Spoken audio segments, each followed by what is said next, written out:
si tomamos en consideración este programa que se llama El Servidor del Pueblo, esta serie del 2015 al 2019, donde este profesor luchaba en contra de la corrupción, resulta y acontece que la presidencia de Vladimir Zelensky en algún momento estuvo marcada por escándalos de corrupción, porque tenía favoritismo hacia sus amigos de su antigua productora, la antigua productora, imagínate. Sí.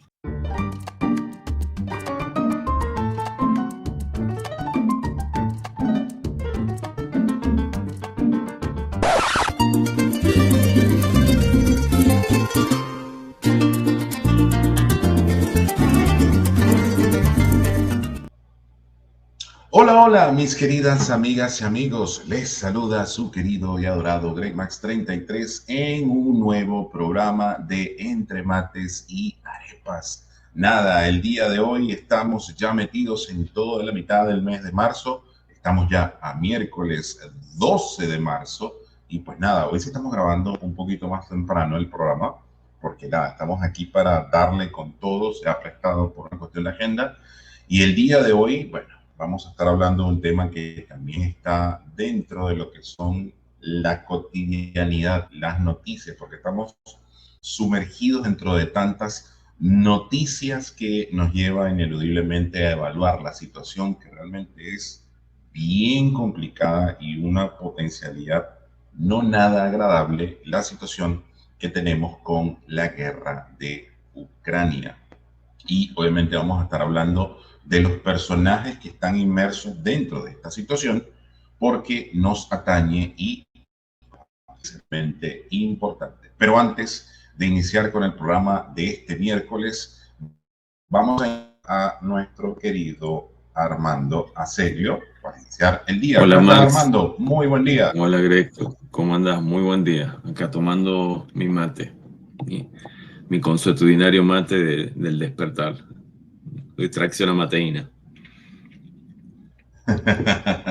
Claro que sí, claro que sí. Bueno, aquí estamos también tomando nosotros nuestro cafecito día y para hablar de este tema que realmente nos atañe y que tiene tres actores fundamentales, porque antes eran dos y ahora son tres, que es Zelensky, el presidente de Ucrania, Putin, el presidente de Rusia, y Donald Trump, el presidente de los Estados Unidos, porque con la llegada de Donald Trump, la situación de la guerra de Ucrania realmente ha tomado otra en lo que tiene que ver con el último encuentro entre Vladimir Zelensky y el presidente Donald Trump en el Salón Oval, donde prácticamente esa escena, yo cuando le dije a Armando, oye, deberíamos hablar de esta situación porque realmente está complicada, a mí me pareció una pelea literalmente entre dos chiquillos que no se ponen de acuerdo, y en cadena nacional y todo el planeta vio cómo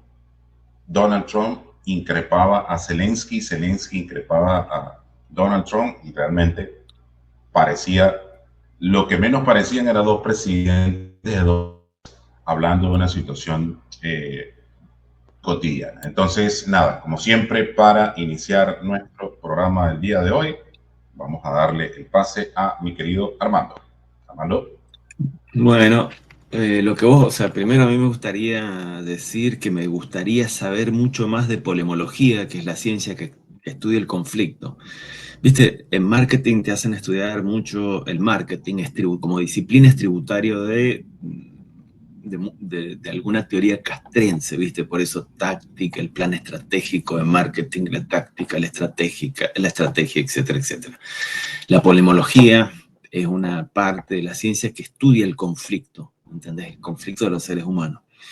Y me gustaría saber más de polemología. Yo, la visión que voy a brindar ahora, después si querés hablamos, ¿viste? De la biografía de cada uno de ellos, porque detrás de este conflicto hay tres personalidades fuertes que se están confrontando. Pero volviendo al episodio que vos decís, sobre cuando Zelensky va a la Casa Blanca y todo el mundo empezaron a decir, Dios mío, Zelensky ha sido humillado.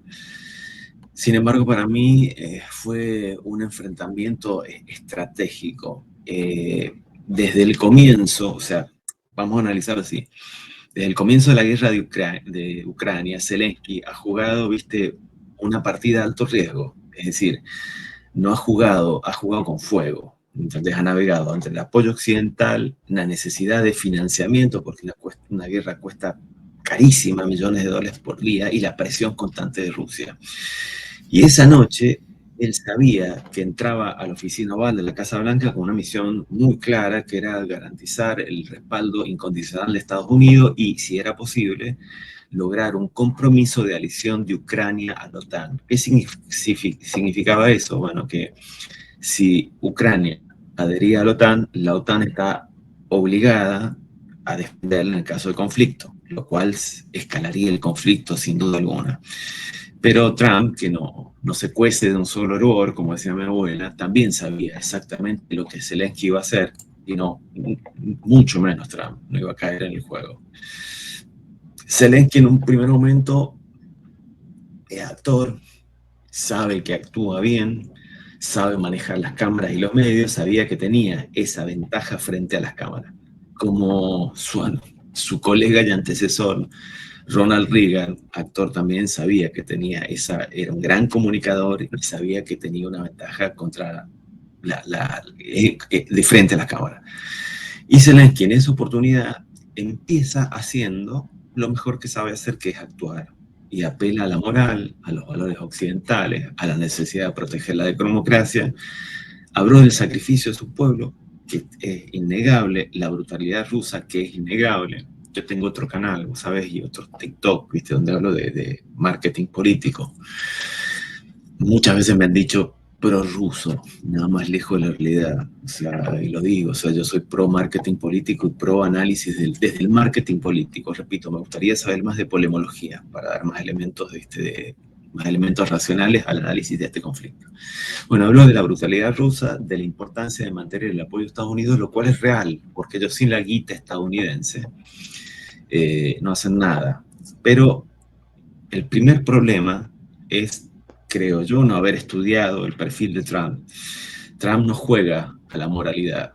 Trump tiene una mentalidad empresarial, y eso lo hemos analizado en otro video donde lo analizamos a Trump. Programa, correcto. Claro, ¿viste? No juega la moralidad del tipo, juega el poder.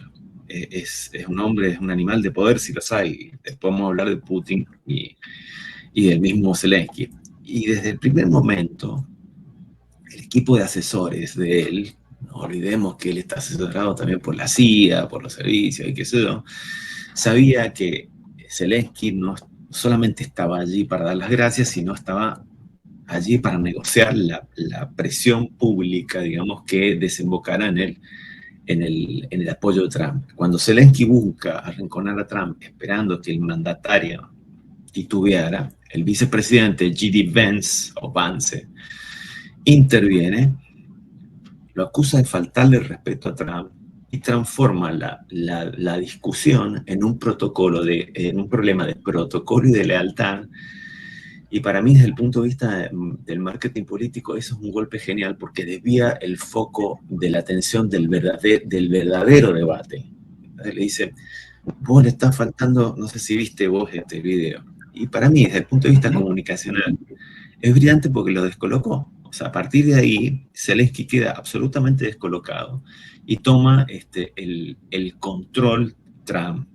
A partir de ese momento, en lugar de discutir la adhesión a la OTAN o la continuación del apoyo financiero, el tema se convierte de repente en un intento de Zelensky de imponerle condiciones a futuro, ni más ni menos ni al presidente de los Estados Unidos, a Donald Ego Trump. O sea, si lo ves desde, o sea, el punto de vista de las motivaciones, Trump nunca iba a decir sí a la OTAN, pero tampoco iba a decir no de inmediato. O sea, y Trump lo sabía.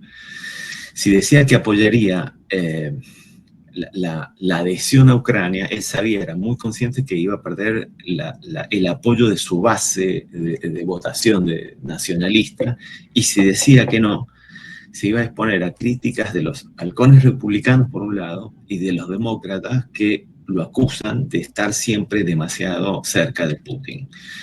Así que hizo lo mejor que sabe hacer, dejó que Zelensky hablara, si vos ves el video, y después desmanteló el argumento de Zelensky pieza por pieza. Cuando Zelensky se da cuenta que su jugada estaba fallando, trata de recular. Le ofrece a Trump una posible negociación de paz con Rusia, pero Trump en ese momento no muerde el anzuelo. Zelensky no estaba ofreciendo una paz real, estaba ofreciendo una paz bajo condiciones que garantizarían la entrada de Ucrania a la OTAN con todo lo que eso significa. O sea, significa estalla una guerra en Europa. O sea, Trump lo sabía, Putin lo sabía, y todos sabían que Rusia nunca iba a firmar un tratado de paz si eso significa, y esto es una vieja discusión desde la anexión de Crimea, si firmar la paz significa tener bases de la OTAN en la frontera de Rusia. Trump no cayó de la trampa desde este punto de vista y Zelensky sí. La pregunta es, ¿y ahora qué? Zelensky tiene que retroceder, o sea, Zelensky se encuentra en una encrucijada, o sea, puede seguir presionando a la comunidad internacional, y esto ha venido haciendo en estos últimos días, esperando conseguir el apoyo de Europa y hacer que Estados Unidos vuelva al juego, o puede empezar a buscar un acuerdo con Rusia en sus propios términos, antes de que una posible falta de apoyo lo obligue a aceptar un acuerdo peor o nefasto para Ucrania más adelante. Pero aquí está la jugada maestra de Trump, o sea, y esto lo he dicho en un videito de TikTok. En realidad, él podría ser visto de que en realidad, o sea, también me decían en TikTok, ¿y cuál es el metamensaje de todo esto? Y yo decía, el metamensaje es muy claro, o sea, Trump en esa locución le dice, como decimos en Argentina, che, pibe, me estás debiendo 500.000 millones de dólares, ¿cómo vas a hacer para pagarme? O sea, porque también, bueno, esto, después si querés volvemos sobre el tema, pero Estados Unidos tiene un complejo militar industrial que tiene que seguir alimentando, que es un monstruo que tiene que seguir alimentando. Pero le dice eso. Y una de las formas de pagarlo es el famoso acuerdo donde Ucrania se compromete a cederle a Estados Unidos la explotación de las tierras raras o minerales estratégicos.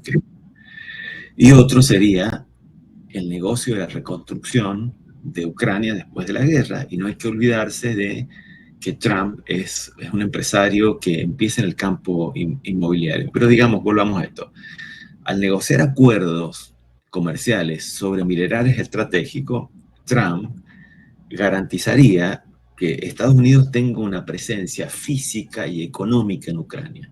Y esto crearía, en primera fase, un escudo invisible para Ucrania. Es decir, si Rusia ataca, pone en riesgo inversores y trabajadores estadounidenses, cosa que no creo que haría. O si Rusia ataca, Trump puede justificar entonces ahí las represalias sin haber comprometido a Estados Unidos en un tratado de defensa como la OTAN.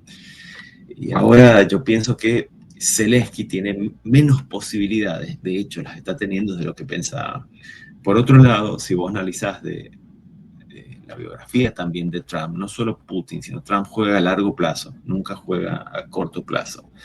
Tiene una visión de CEO, si lo querés ver así, a largo placista. Pero también él sabía que los medios y los demócratas iban a tratar de usar ese momento, o sea, ese momento del encuentro con Zelensky en su contra. Iban a decir que abandonó Ucrania, cosa que lo han dicho, que favorece a Putin, que está debilitando la seguridad occidental, pero esto ya lo sabía él y sus spin doctors, digamos, los consejeros, ¿no?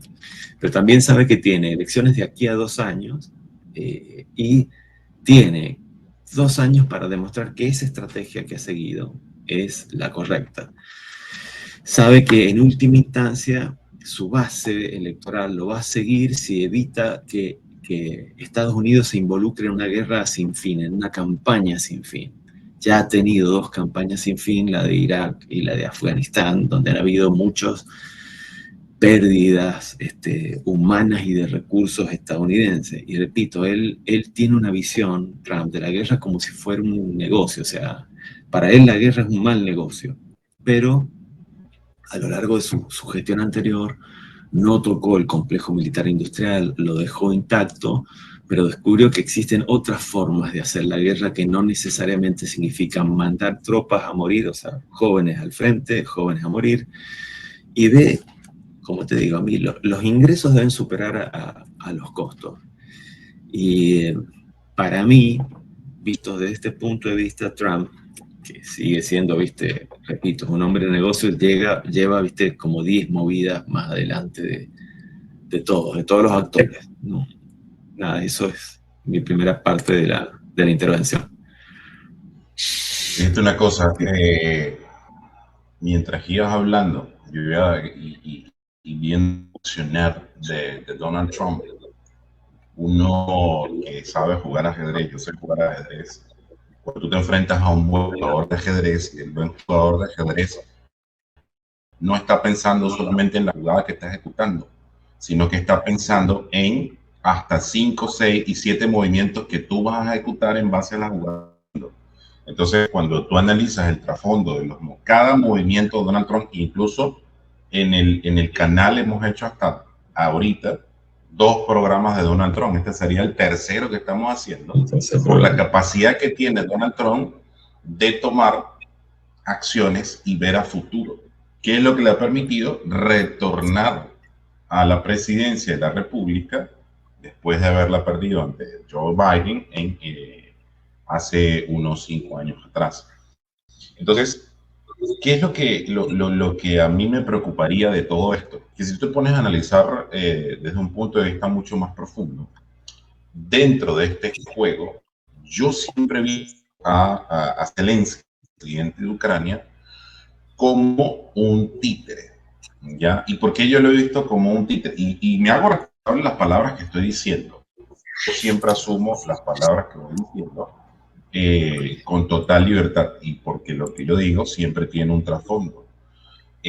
Porque, bueno, en el caso particular de Zelensky, porque yo siempre he dicho que es un títere, porque hay un basamento súper extraño con él. Y pudiera citar, y ya lo hemos citado en el programa, una película de mi querido Robin Williams, que era comediante, donde él, estamos hablando de hace unos 20 años atrás esa película, donde él se presenta a la presidencia siendo un comediante. Y resulta que acontece que Vladimir Zelensky, uno se pregunta, ¿realmente su triunfo fue algo orquestado? Y ojo, nosotros no somos conspiranoicos, pero que Vladimir Zelensky era un comediante que tuvo una serie entre el 2015 y el 2009 que se llama El Servidor del Pueblo, donde él prácticamente se auto impulsaba hacia el futuro como presentarse como un presidente. Aquí interpretaba a un profesor de historia honesto que gracias a un video viral tenemos el mismo elemento, por ejemplo, en la película, ¿no? Robin Williams termina convirtiéndose en presidente para luchar con la corrupción. O tenemos a un abogado que se termina convirtiendo en presidente, pero aquí es realmente Vladimir Zelensky, teniendo en consideración y haciendo un análisis más profundo, ha tenido una libertad de acción realmente libre e impoluta. Y sigue siendo, o mi respuesta ante esta pregunta sería no, porque si te pones a ver, él siempre ha estado supeditado, sus acciones dentro de Ucrania siempre han estado supeditado a el apoyo que puede tener de Estados Unidos. Y ojo, hemos hablado de una situación, o todos planteado una situación que siempre ha estado en la palestra. El hecho de que él ha pedido incluirse dentro de la OTAN, sabiendo de que ese pedido nos puede llevar a la tercera guerra mundial. Uno de los elementos que le da a Donald Trump durante este accionar es ese, que Donald Trump utiliza ese argumento que estás metiendo con el hecho de que esto se puede convertir, eres consciente que nos puede llevar a esta situación, o sea, le está asignando la responsabilidad de una situación que sabemos. Imagínate un escenario con todo el arsenal que tenemos en la actualidad, un escenario de eso que nadie quiere, porque nadie quiere eso. Entonces, esas son las variables con Vladimir Zelensky, que yo siempre le he dicho, o sea, realmente, y no es por ser conspiranoico, pero habrá algo de primado negativo el hecho de que yo nunca lo he visto como un presidente realmente que tiene un libre accionar, como lo pudiera tener Putin, que ya hablaremos de Putin, y el mismo Donald Trump. Armando. Mira, o sea, sí, es verdad lo que vos decís, es muy raro, o sea, primero que nada, o sea, yo quiero hacer una reflexión, viste, de medio vaso vacío. Es decir, el Homo sapiens sapiens, nosotros, es una especie, creo que lo he dicho en otro programa, tiene 5 millones de promedio de vida. Y el sapiens sapiens está sobre la faz de la Tierra desde hace 100.000 años más o menos, se calcula. Si dentro de 4.900.000 años no demostramos que la materia gris o el raciocinio nos ha servido para nada, entonces vamos a haber pasado de forma intrascendente sobre la faz de la Tierra. Y una de las cosas, viste, fatuas por excelencia, absurdas por excelencia, que me parecen a mí como persona, es la cuestión de la guerra. Actividad absurda si las hay. Es una máquina de producción, abastecimiento y consumo, ¿entendés? La más absurda que se puede haber inventado. Y Estados Unidos, hay un autor que se llama Jeremy Rifkin. El tipo es sociólogo y economista, es norteamericano. Ha escrito varios libros. Uno de ellos se llama Entropía, otro se llama La economía del hidrógeno, otro se llama El fin del trabajo, donde, fíjate, predice lo que va a pasar con la inteligencia artificial en estos momentos, que la inteligencia artificial iba a sustituir a la mano de obra y el peligro que eso significaba. Rifkin, a lo largo de sus libros, habla mucho del complejo militar industrial estadounidense y dice que más o menos Estados Unidos necesita una guerra cada 10 años para alimentar ese complejo industrial bélico. El complejo militar industrial, esta expresión, fue inventada por el presidente Eisenhower. Fíjate que él era un militar, o sea, un general que viene triunfante de la Segunda Guerra Mundial, y deviene presidente, y sobre todo se estudia en marketing político la campaña I'd Like Ike, porque es la primera campaña política que usa y muy inteligentemente los medios masivos de comunicación. Hay una serie de innovaciones, pero Eisenhower, ¿qué es lo que hace? Fue poner en evidencia el peligro de el presidente de los Estados Unidos, estadounidense y militar, denuncia el poder y la influencia y la injerencia del complejo militar industrial en las decisiones políticas de Estados Unidos, inclusive en las decisiones que tienen que ver con las políticas internacionales. Pero ¿qué hace Trump durante su presidencia? Él sabía, o sea, Trump no es pacifista, no va a ser pacifista. Otros pacifistas estadounidenses, o sea, o presidentes como Kennedy, que quería, viste, con el problema de la bahía de cochinos, de los misiles, si vos sos abiertamente un presidente norteamericano pacifista, terminás con una bala en la cabeza, como Kennedy, o como casi termina Trump, ¿entendés? Durante la campaña, o si sos Martin Luther King, que toma la metodología de Mahatma Gandhi para aplicarla a la política, terminás con una bala en la cabeza, terminás baleado. Entonces, ¿qué hace Trump en sus sucesivas gestiones? Deja el aparato militar industrial intacto, se asegura de seguir alimentándolo, y toma durante su gestión pasada otro tipo de medidas que no necesariamente son violentas. ¿Entendés? Es decir, entiende que la guerra se puede librar por otros lados. Una de estas formas de hacer la guerra es sanciones, ¿entendés? Sanciones arancelarias como las que ha tomado contra China, tomó y ha vuelto a tomar contra China. O asfixiar algunas administraciones, como la administración de Irán o la administración de Venezuela, que intranois la Venezuela de Chávez y de Maduro han seguido vendiéndole petróleo a Estados Unidos. Esto está por verse ahora con Trump. Y también investigaciones ha estimulado dentro del complejo militar industrial el I+D, la investigación de desarrollo, pero para conflictos bélicos muy masivos, no generales. Repito, Trump no es ni un pacifista ni un ingenuo. O sea, no, él ha sabido, mejor que nadie, que al aparato militar industrial no se lo toca porque genera puestos de trabajo y mueve miles de millones de dólares, no es un pelotudo, o sea, y está mucho de serlo. Pero tiene esa visión economicista de la guerra, es decir, él sigue viendo en la guerra un negocio, un buen negocio, o sea, a veces pero él hace un esfuerzo para que los números le cuadren. O sea, a él los ingresos le tienen que superar a los costos.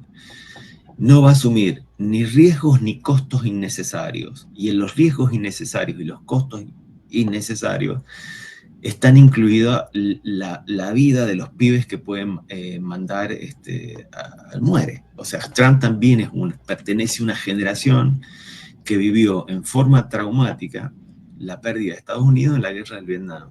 Es de la generación que vio en televisión cámara que firmaba los cuerpos en sacos negros que traían en Vietnam. ¿Entendés? Y eso, o sea, más allá del ego de Trump y de todos sus que los tres lo tienen un ego enorme, cada uno a su forma. También es una pregunta, ¿viste? Para desarrollar a futuro, es decir, ¿se puede ser presidente de un país sin tener rasgos de psicopatía? Porque los tres lo tienen, ¿eh? Los tres y muchos presidentes lo tienen. Bueno, pertenece a eso, o sea, a esa generación. Y como te digo, él no va a asumir riesgos ni costos innecesarios. Y eso, desde el punto de vista de los negocios y de la política, también es una victoria. ¿Me entendés? Esa es mi reflexión. Que fíjate y si vamos al análisis con números, porque por ejemplo, yo he estudiado mucho lo que era uno de mis temas favoritos, lo que era estudiar los acontecimientos que llevaron a la Segunda Guerra Mundial y todo lo que está detrás. Y hay una teoría aterrizada que yo leí en un libro, ahorita no recuerdo, ¿verdad? Si te digo el nombre, el autor te mentiría, pero nunca olvidé el análisis que hacía este autor con respecto a las reales razones por las cuales Estados Unidos se impuso en la Segunda Guerra Mundial. Y era el hecho de, por ejemplo, el tanque más icónico de los americanos era los Sherman, que eran tanques producidos en cadenas de producción.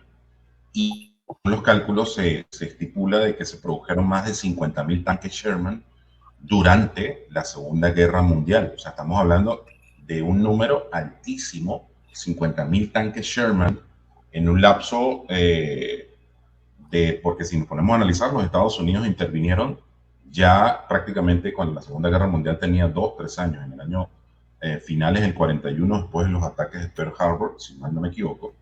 Y,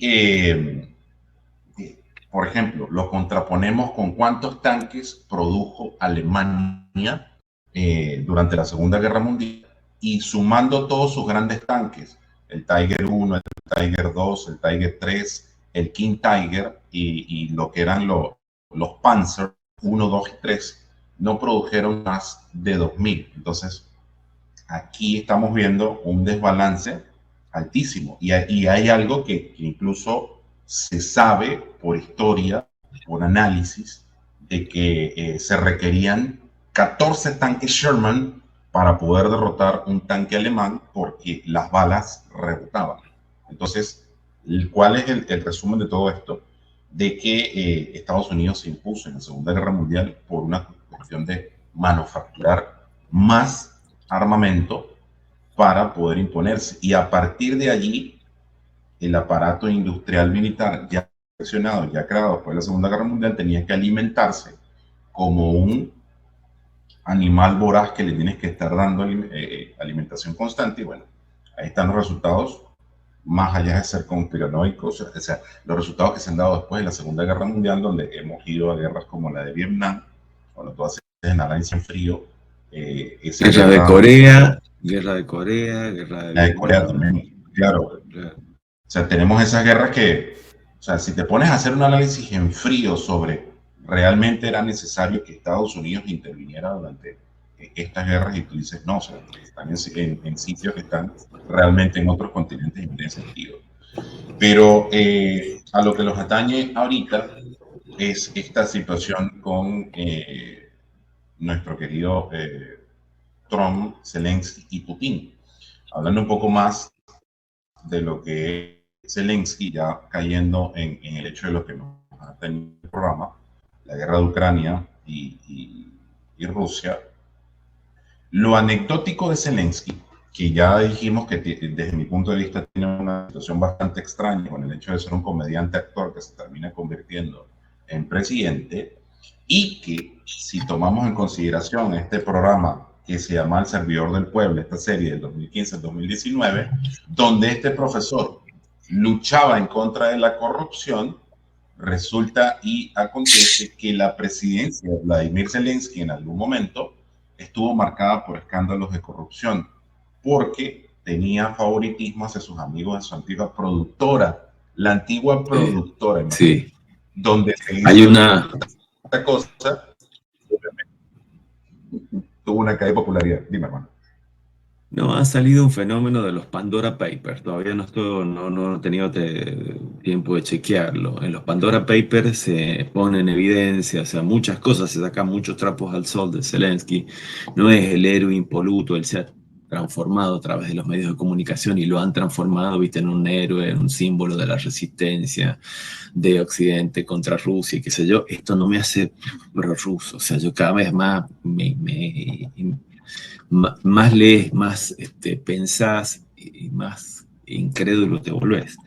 Pero en los Pandora Papers se revela que con esta productora fundaron sociedades offshore en paraísos fiscales a los cuales derivaban dinero de Ucrania, ¿no? O sea, sacaban dinero de Ucrania, él trabajaba con esto y trabajaban con un oligarca ucraniano. Zelensky viene de una familia bien, digamos, no es un héroe popular, un héroe que viene de abajo, y hay sospechas de que parte del dinero de la financiación de los Estados Unidos, parte del dinero, los $500.000 que le dice Trump, que le dice, me estás debiendo esta guita, ¿cómo vas a hacer para dármelo? Haya derivado también en estas offshore y qué sé yo, o sea, está por verse, o sea, acá no hay santos ni pecadores, pero mucho menos santos, yo diría, en esta lucha. No les creo a nadie, Greg, o sea, hay una ironía en su historia que es evidente, que es la que vos decís, un actor que interpreta a un presidente honesto y termina convirtiéndose en presidente real en medio de la peor crisis ucraniana. La pregunta para mí es que desde el punto de vista de Zelensky, si va a tener un final feliz, como en muchas series, o si la realidad va a superar a la ficción. Yo también analizaría un poco a Vladimir Putin, o sea, que es el otro tipo, personaje enigmático de esta confrontación. Cómo llega al poder y qué piensa realmente, o sea, nadie lo sabe, o sea, Vladimir Putin es una de las figuras más influyentes y controvertidas del siglo XXI, lo que va del siglo XXI, ¿no? Para entenderlo, no solo basta con analizar sus decisiones a nivel geopolítico, sino que tenés que, como en todas las biografías, ¿no? Sumergirse en la historia del tipo, en las raíces, en las formas de ver el mundo, en el código cultural. Siempre insisto con eso. El código cultural, que es como una seguidilla de números, que es lo que es un código de una caja fuerte, una serie de números que puestos de la forma adecuada te permiten abrir una caja fuerte. Las culturas también tienen un código. Entonces hay que entender el código cultural ruso, ucraniano, la diferencia es sutil pero está, y el código cultural norteamericano. Bueno, ¿es un líder pragmático o es un ideólogo? ¿Es de izquierda o es de derecha Putin? ¿Qué influencia ha tenido en su pasado, en la KGB, en la visión del eurasianismo en su política? Lo cierto es que Putin, acá los tres no son políticos convencionales y Putin no es la excepción a la regla. Su biografía está marcada por una evolución que va desde el comunismo soviético hasta un nacionalismo autoritario con tintes religiosos y expansionistas. Él a lo largo del tiempo ha construido un liderazgo basado en la imagen de hombre fuerte. Hago un inserto en el código cultural ruso, la debilidad no está permitida. O sea, la debilidad es un pecado, o sea, no está bien vista la debilidad, no puede ser débil. Y esto lo he visto cuando he interactuado con rusos, cuando viví en España y conocí a mi esposa, la que es hoy mi esposa. Ha construido, como te decía, la imagen de un hombre fuerte, de una estratega genial e inflexible y en el defensor de los valores tradicionales de la Rusia antigua. Hay que analizar la biografía de él. Él nace en 1952 en Leningrado, hoy es San Petersburgo, en una familia de origen muy humilde. Su padre era un comunista convencido y su madre era una cristiana ortodoxa, lo que genera una dualidad en su formación ideológica y caracterial y qué sé yo. Yo te lo digo porque mi viejo, cuando leí esto de la biografía de Putin, lo entendía porque mi viejo simpatizaba con el comunismo, era de origen italiano, era cato comunista, una especie, decía, es el único cato comunista del mundo, y después cuando viví en Italia entendí que había mucho más, y mi vieja era una cristiana fundamentalista, y eso ha influido en mi psiquis, pero decía, claro, me cuadran muchas cosas de Putin porque es dos en uno, ¿entendés? Tengo que agradar a papá, tengo que agradar a mamá, y me convierto en dos. Pluribus et unum, decían los viejos en la antigua Roma. Claro, ¿viste? Y también como ex miembro de la KGB, vos para integrar cualquier servicio de inteligencia tenés que ser dos personas, o sea, ¿entendés? Entonces no se sabe quién es Putin. Digamos que, bueno, de joven él muestra un perfil disciplinado, frío, calculador, y su gran ambición lo lleva a formar parte, a ser reclutado, a aceptar el reclutamiento de la KGB, la temida servicio, o sea, agencia de inteligencia soviética, donde es asignado y puesto en Berlín del Este durante la Guerra Fría. Sin embargo, el trabajo de él, dicen los biógrafos de él, no fue tan espectacular como los mitos dicen, sino que no fue un espía de acción, sino un burócrata más que reclutaba informantes y archivaba datos, cosas que es práctica que jamás en el resto de su vida va a dejar de lado. O sea, va a reclutar informantes, va a recopilar información y va a usar esa información en contra de sus enemigos. En la caída del muro de Berlín de 1989, fue un shock para Putin, porque vio cómo la Unión Soviética colapsaba desde dentro, debilitada por la corrupción y la ineficiencia.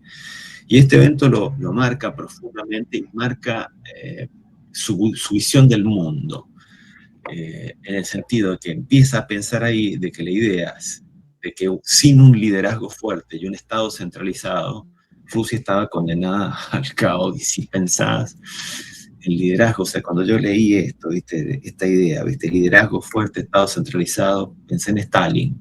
O sea, puedes cambiarle, o sea, el nombre, puedes cambiar, pero puedes ponerle otro nombre, pero los resultados van a ser los mismos. Entonces, decepcionado por la debilidad del gobierno soviético, abandona la KGB. Esto es biografía oficial. Yo creo que si vos trabajás para una agencia así, o si trabajás para la mafia, no la abandonás nunca. Pero digamos que la biografía oficial dice que abandona la KGB y se sumergió en la política local de San Petersburgo, donde trabaja junto a un alcalde, Anatoly Sobchak. No sé pronunciar bien el ruso. Su habilidad para manejar contactos y negociar con empresarios lo lleva rápidamente a ascender en el Kremlin, hasta que en 1998 el entonces premier ruso Boris Yeltsin lo nombra director del FSB, la nueva KGB, o sea, una metamorfosis de la KGB, y solo un año después Yeltsin lo elige como su sucesor. En el año 2000 Putin se convirtió en el presidente de Rusia y hasta ahora nadie está en el poder. O sea, Putin, o sea, generalmente los políticos en Occidente ven a futuro la política en periodos de 4 o de 8 años. Putin no. O sea, lo ve en décadas de poder, porque hace décadas que está en el poder. Pero digamos que su metodología, su modelo se ha basado fundamentalmente en el control del Estado sobre los recursos estratégicos, especialmente en el gas y el petróleo, y apostó por un capitalismo autoritario en el que los oligarcas leales al Kremlin manejaban la economía. Entre el 2000 y el 2013, es decir, un año antes de la anexión de Crimea a Rusia, Rusia vive un boom económico gracias al alto precio de los hidrocarburos. Y esto le permitió a Putin recuperar la estabilidad interna de Rusia, elevar el nivel de vida de la población y fortalecer el ejército y la influencia geopolítica de Rusia. Esto fue tan así que al año siguiente intenta la anexión de Crimea. A pesar de las sanciones que tuvo a nivel internacional por esta anexión de Crimea en el 2014, Putin ha seguido apostando por un modelo de economía centralizada, con control estatal y alianzas estratégicas con China y otros países no occidentales. Pero en el 2022, y con esto de la movida, ¿viste?, de Ucrania, la apuesta en Ucrania, ha resultado, parece ser, más costosa de lo que se esperaba. Subestimó la resistencia ucraniana y el apoyo de la OTAN, y sobre todo subestimó el apoyo que iba a tener Zelensky por parte de Biden, que le dio crédito, no un crédito ilimitado, pero 500.000 millones de dólares. Yo no sé ni qué es lo que se pueda comprar con eso, Greg. ¿Cuáles son las características de la personalidad de Putin, ¿no? Primero, frialdad emocional y total falta de remordimiento. Es un espía, un exespía. Astuto y manipulador, tiene o ha tenido la capacidad de proyectar la imagen de un hombre fuerte. Repito, en el código cultural ruso la debilidad está mal vista. Y tiene un desprecio como buena gente o ex agente de la KGB por la legalidad y la moralidad. La pregunta es, ¿hasta dónde va a llegar Putin? ¿Va a escalar el conflicto con armas más destructivas? ¿Va a lograr que Rusia se resista a las sanciones y va a lograr que a partir de ahí reconfigurar la economía rusa? ¿Hasta qué punto la lealtad de su círculo íntimo de poder es inquebrantable?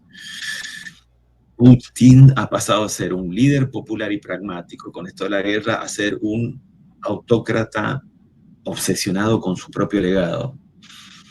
Y bueno, ha cometido errores graves, y la pregunta también es si va a ser recordado como el hombre que restauró la grandeza de la madre Rusia, como quiere ser él recordado, o como un líder que la llevó a Rusia a una crisis sin retorno. Y el tiempo va a decir eso. Te doy el pase. Sí, es que fíjate una cosa, precisamente entre el año 2000 y 2013, haciendo una comparación, que yo siempre he dicho que las comparaciones son ociosas, pero hay que hacerla por ley.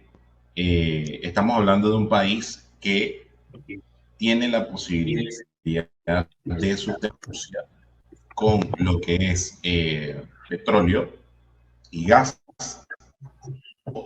los grandes materiales o hidrocarburos, que también en el mismo periodo, bajo el mismo escenario, Hugo Chávez tuvo a su disposición. Y fíjate cómo el hecho de tener una visión diferente, un código cultural diferente, lo lleva a levantar a su país en el mismo periodo con unos ingresos similares, porque llega un punto en el cual la capacidad de Rusia de generar barriles de petróleo por día se termina convirtiendo en el país que más producía barriles de petróleo.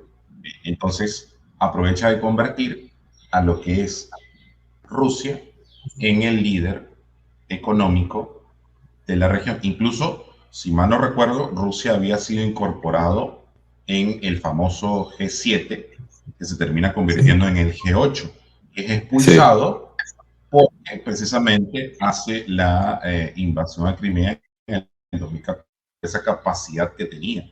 Es más, él muy estratégico le ofrece a Europa en la primera década de lo que es este siglo, le ofrece, oye, ustedes no tienen, vamos a unirnos en un gran bloque económico y yo les ofrezco los hidrocarburos que ustedes no tienen, el gas que no tienen y el petróleo que no tienen se los doy yo, en vez de depender de Occidente. Y logra el objetivo.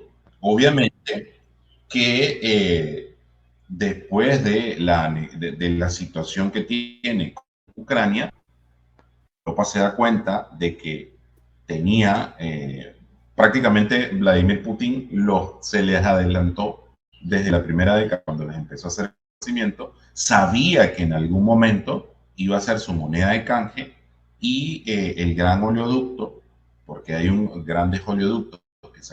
Y un oleoducto que atraviesa el Mar Negro, claro, y están los intereses, claro. Es correcto. Totalmente. Entonces, ¿qué es lo que acontece? Él estaba utilizando como moneda de cambio lo que era los hidrocarburos, pero al final, obviamente, por indicaciones de Joe Biden y la administración americana, le dieron la vuelta y a pesar de todo eso, Rusia se ha mantenido. Obviamente, la gran situación es porque hasta una potencia grande va a llegar un momento en el cual se le van a acabar las cartas. La pregunta es, yo creo, ¿cuándo se le acabará? Y sí, quedando que no se le acaben apretando el botón rojo, porque esa es la cosa, que no aprieten ese botón rojo que nadie quiere que aprieten. Sí. Sí, yo creo que la Guerra Fría nunca terminó. O sea, nunca terminó. O sea, Para mí nunca terminó tampoco. es una boludez, o sea, pensar, o sea, es una ingenuidad pensar que terminó la Guerra Fría. Después hay además una cuestión. ¿Te acordás que siempre hemos dicho en otros programas? O sea, aparecen preguntas conspiranoicas, pero es las preguntas de John Kenneth Galbraith. ¿Quién paga y a quién le conviene? ¿A quién no le convenía que Rusia usara como moneda de cambio sus hidrocarburos? Hay que pensar también que el vínculo de Joe Biden, no solo con Obama, que hizo un desastre en Medio Oriente, o sea, el Premio Nobel de la Paz, al cual he estudiado y respeto. ¿Viste? En ese curso, hace un año, te decía fuera de cámara, estuvo el evento, ¿viste? Marketing político, y yo he estudiado en profundidad la campaña de Obama en 2008 porque cambia paradigma. Lo respeto muchísimo. Pero Joe Biden es demócrata, y también ha tenido vínculos, o sea, vínculos con la familia Bush. En realidad, te presentan falsas dicotomías entre las cuales hay que elegir, pero las personas se pelean, se bloquean en Facebook, se bloquean los celulares y al final, ¿viste? Estos poderosos se juntan, hacen negocios. Bueno, hay un vínculo entre ellos y la familia Bush. Y la familia Bush es una familia petrolera. Y hay hijos, hay vínculos de Joe Biden, el hijo, no, uno de los hijos de Biden, no me acuerdo el nombre de pila de este momento, que estuvo también involucrado por lavado de dinero, por utilización de lobby, tráfico de influencia, que tuvo que ver en las petroleras que se disputaban creo que era la construcción del famoso oleoducto. O sea, nadie es inocente acá. O sea, nadie es inocente. ¿Quién paga y a quién le conviene? Vos te respondes esas dos preguntas y entendés. No te digo todo el tablero del juego, pero entendés gran parte, ¿viste? de los intereses cruzados que hay. ¿Viste? Yo no... Más si te adentras, te digo, en el marketing político, no sé si en otras disciplinas, no las conozco, no soy licenciado en ciencias políticas, no soy polemólogo, sí me interesaría adentrarme sobre la polemología, pero es de ingenuo pensar algunas cosas. No puedes, o sea, ser un hombre racional, una persona racional y creer determinadas cosas. queremos hablar de la psicología de Trump, o sea, ya hemos hablado, pero volvamos porque Trump creo que nos va a dar tela para cortar en muchos programas más.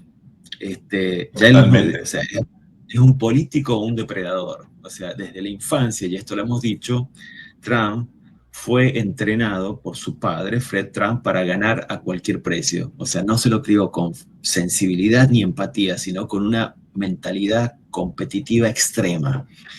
Lo enviaron a la Academia Militar de Nueva York a los 13 años y esto moldea al final mucho más su carácter, o sea, genera la disciplina, la agresividad y una visión del mundo como una constante lucha darwiniana, llamémosla así, por el dominio.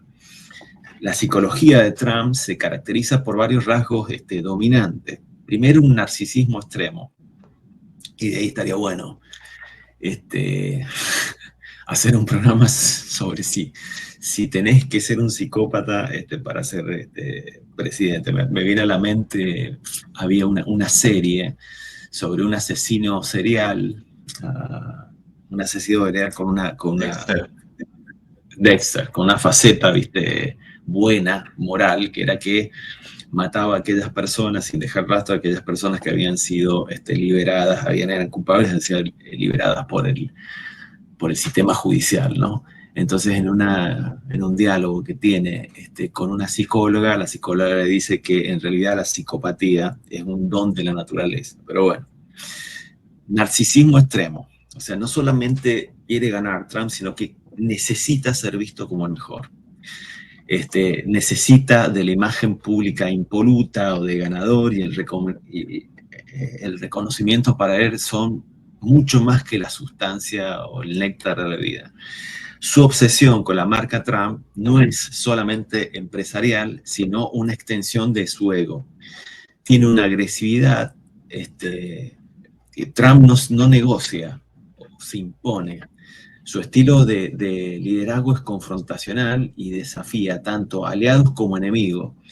No busca el consenso, sino busca la sumisión y una lealtad inquebrantable. Es también un maestro de la manipulación. Su experiencia en los negocios, en la televisión, le ha enseñado que la percepción es mucho más poderosa que la realidad. Y su retórica polarizadora y sus ataques constantes a los medios generan una sensación de guerra constante, donde él es el líder fuerte que viene a salvar el pueblo. Hay una ausencia en su personalidad por ausencia de remordimiento. Nunca se disculpa, nunca admite errores. Cualquier fracaso es culpa de otros, de los medios, de la élite, de los demócratas, de los jueces. Y su estrategia lo hace ver como alguien imbatible ante sus bases de seguidores. Trump no juega, y esto lo hemos dicho, según las reglas de la política tradicional. Es un outsider, sino que convierte todo en un espectáculo, y la prueba la hemos tenido en el encuentro de él con Zelensky en el Salón Oval. Cada escándalo lo fortalece porque entiende que en la era digital la visibilidad es mucho más importante que la del cambio de atención. Sí, sí. ¿Quién representa a Trump realmente? No, Trump no es solo un político, sino un símbolo de algo mucho más profundo de la sociedad estadounidense. Los seguidores lo ven a él como el único que se atrevió a desafiar a la élite política y mediática. Se presenta como un hombre del pueblo que lucha contra la corrupción del sistema, y este es la paradoja, porque si hay algo que Trump no es un hombre del pueblo, es el hijo de un millonario, no es un hombre del pueblo. No ha sido probado por el aguijón de la cotidianidad de un hombre del pueblo que tiene que sobrevivir o pelearla todos los días, ¿no? Trump, hay un antes y un después de Trump en lo que es el marketing político, por lo menos. Las campañas nunca van a volver a ser las mismas, porque su estilo caótico y mediático ha redefinido cómo se gana y cómo se mantiene el poder. Él es la representación del capitalismo en su forma más extrema. Trump no es un ideólogo, es un empresario, repito, que ve a la política como un negocio. Para él todo se reduce a ganar, vender una historia y controlar en este mercado, en este caso el mercado de votantes. La pregunta es si Trump es un fenómeno pasajero o es el futuro de la política. Es la gran pregunta, o sea, pero yo diría que Trump no es un accidente histórico, es producto de un momento y de una nueva forma de ver y de hacer política, donde el espectáculo, la polarización y la confrontación son mucho más efectivos que cualquier discurso racional. Y esto lo vienen viendo los grandes teóricos latinoamericanos del marketing político, entre ellos Daniel Esquivel, que vos sabés que a mí me gusta mucho. ¿Qué se prevé para el futuro? Prevé que en el 2025 su gobierno se haga aún mucho más radical, se radicalice aún más. Si no lo hace, su legado ya ha cambiado la política para siempre. El trumpismo no va a morir con Trump porque ha demostrado que en la era digital el escándalo y la narrativa vale mucho más que los hechos. Resumiendo, digamos, Trump no es un líder político convencional, es un depredador que entendió que en la política moderna el que domina la atención domina el poder.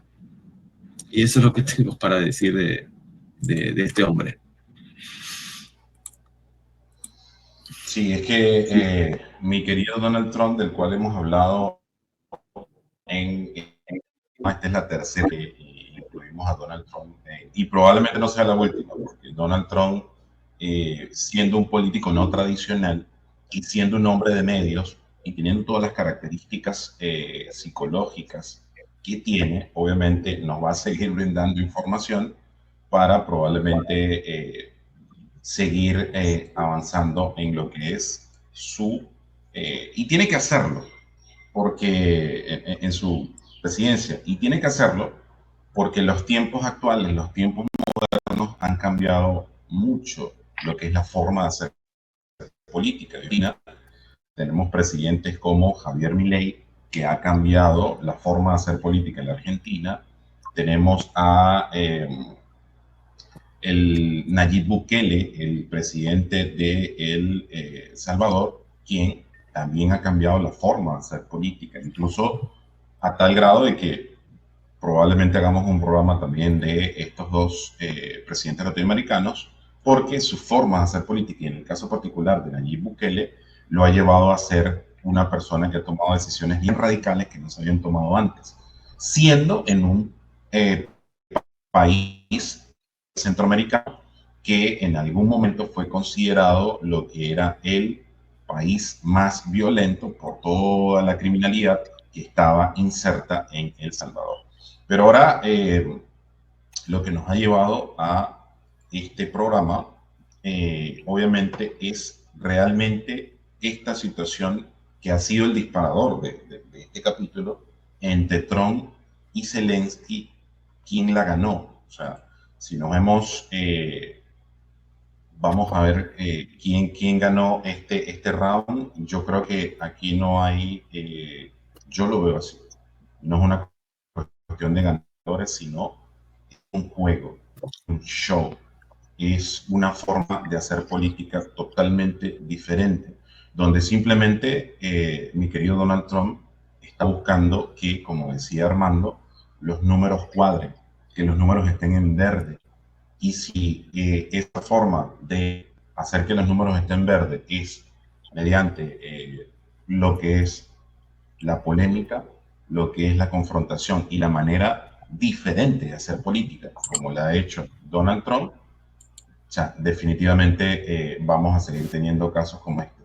Y aquí la gran situación es, obviamente, que se llegue a la paz, las personas que han sufrido, porque al final, si nos ponemos a hacer un análisis en frío, el pueblo ucraniano ha sido devastado en todas las ciudades que están cerca de Rusia.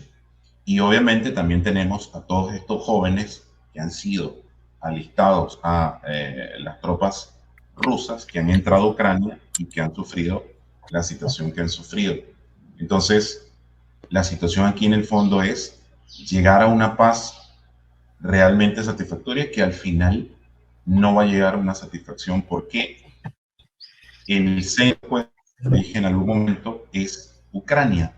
Y Ucrania está liderada por alguien a quien yo en lo particular no considero una persona totalmente autónoma, un presidente totalmente autónomo, sino que ha sido ahí, y ya las pruebas me remito, colocado de una manera muy sospechosa. No es que sea yo conspiranoico, y este no es un canal conspiranoico, pero definitivamente esta situación que nos ha llevado es una cuestión que al final queremos que devenga en sitio. Yo creo que ya el programa, técnicamente lo que queremos plantear ha llegado a su punto, pero vamos a darle a mi querido cerrar la idea como tal.